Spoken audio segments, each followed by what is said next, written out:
school, every context have different needs. In January 2013, the Reimagining Schools and Community Partnerships Conference was a culmination of the work of a hui of community-based practitioners working along an LY from prenatal to workforce, representing community members, many of whom have spent generations at the front line of engaging education and community issues. The purpose of the conference was to catalyze action.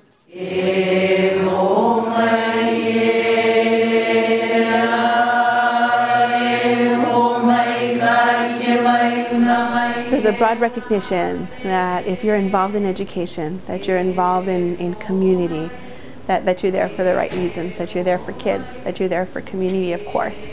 How do you translate that good intent into action is probably the trickiest thing. And then how do you kind of harness the collective action of more than one? Because really, that's what it's going to take to make that long-term difference for our kids and our communities.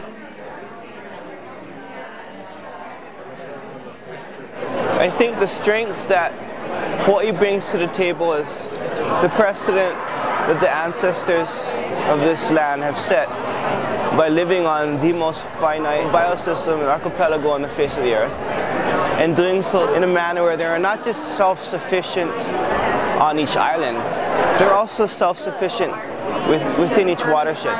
Their education, their health, all their needs had to be done by a community. That approach is what underpins the notion of community schools. You can unpack a lot of what they're trying to talk about in these national conversations of how we create the preconditions of education for our youth, what are the curriculum looks like, what are the outcomes and measures we look at. And we can look to people that lived in their own community for thousands of years and understand that there's a template there. It's undeniable. My kupuna taught me that knowledge is something that is intuitive. And sometimes we build systems around those knowledge that is counter to that. And yesterday I saw us break through some of those barriers.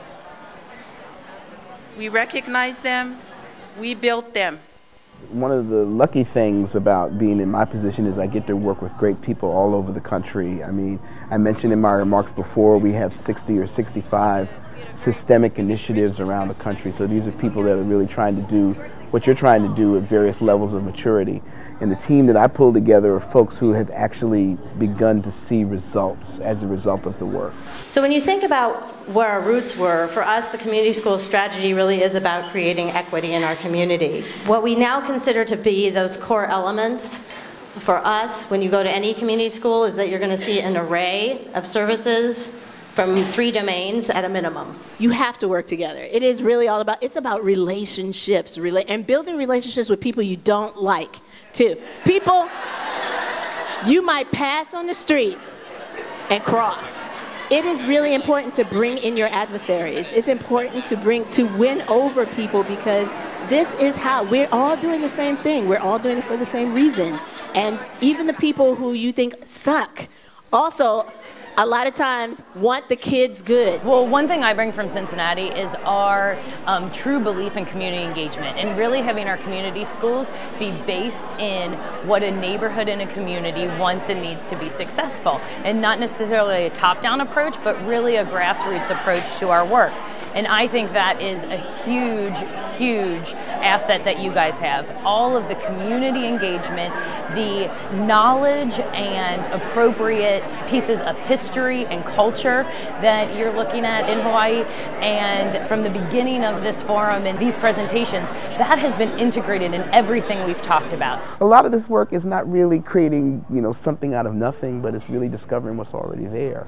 But the biggest test will be how folks really take this information and begin to change the way they do business. So what are the next steps? What happens as a result of our coming together? What happens as a result of being grounded and contextualized and having fabulous food and listening to people from near and far? What is it that we're going to do that's different from what was done today or yesterday?